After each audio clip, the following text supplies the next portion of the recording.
Hi everyone, my name's Glenn. I race whoops as Bella Chow, and this is my review of Fractal Engineering's Fractal 65 Tiny Whoop, which is a 65mm whoop frame as well as a bind and fly that can last you month after month of racing or freestyle instead of your frame breaking after weeks, all while providing consistent flight performance, easy maintenance, and even a platform for you to experiment with in terms of how you build the thing. And if you build it right, it will come in at under 20 grams. Fractal Engineering's Fractal 65 can provide all of that. First, I just want to let you know I am sponsored by Fractal Engineering for racing.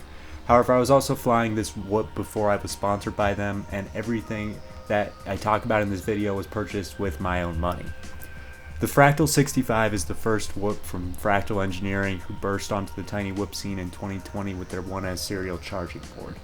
This innovative board is now used across the world, and it allows whoop pilots to perform those battery management tasks like discharging, storage, and destruction that are normally reserved for 2S and above batteries. This commitment to innovation has shown through in their next product, the Fractal 65. This unique 65mm whoop has a 1.5mm thick carbon fiber frame that supports the board with gummies.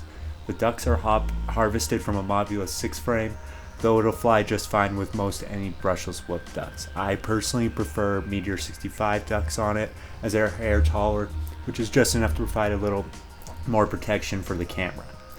The bind and fly version comes with a Diamond F4 flight controller, which helps to keep the weight down, as well as Happy Model Unibell motors and a Runcam Nano 3.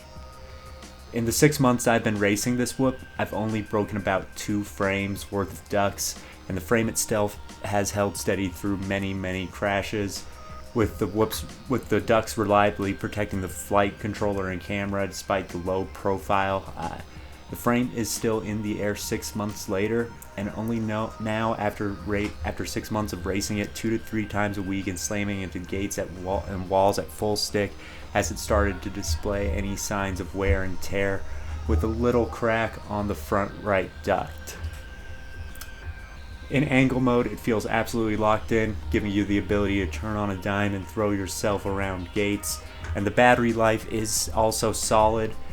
The 2500 kilovolt version tuned specifically for racing pushed about 3 minutes, 4 minutes when I was racing using that. Now that I've gone down, well, more like 2 to 3 minutes, no, 3 to 4 minutes. Now that I've switched over to the 2200 kilovolt version, I'm hitting like 4 minutes, 3 minutes for racing, with a tune designed specifically for efficiency, or using lower kilovolt motors. You could easily hit 45 minutes if you're really pushing it.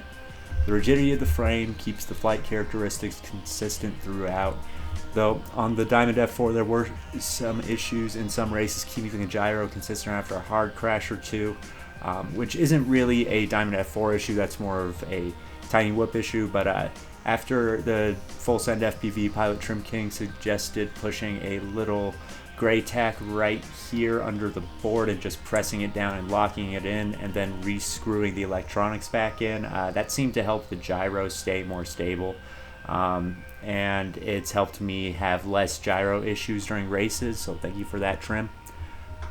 For freestyle or even outdoor flight, this frame punches through the air with more authority than any 65mm has the right to. As you can see here, outdoor flying and freestyle is definitely possible with the Fractal, and it's fun. The wind will still push you around. It is a 65mm 19.8 gram whoop, but you'll be able to power through power loops, split S's, Matties, all the fun stuff. The durability of this frame alone, though, should really put it on the radar of any IGOW pilot. It'll last a lot longer than your typical plastic frame. One thing I really like about the modular duct setup is just how easy it makes maintenance. If you crack a duct, you just have to swap one out, and then you're back in the air. Your antenna rips after a hard crash, you just remove 1 or 2 ducts and resolder it or reconnect it. I mentioned the wear and tear on the frame earlier. Well, now I'm going to show you how easy this thing is to repair by doing a full part swap.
and at that point you are pretty much done.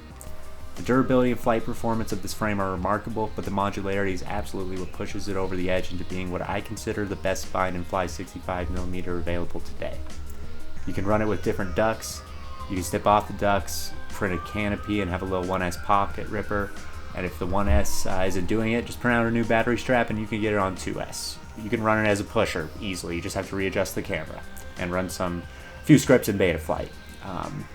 You even go the opposite direction. You can shave off weight from this thing. Heads McFly Whoop from Infinity Loops has been working on shaving all the weight he can from the frame and the setup, and he's managed to push it down to around 16 grams.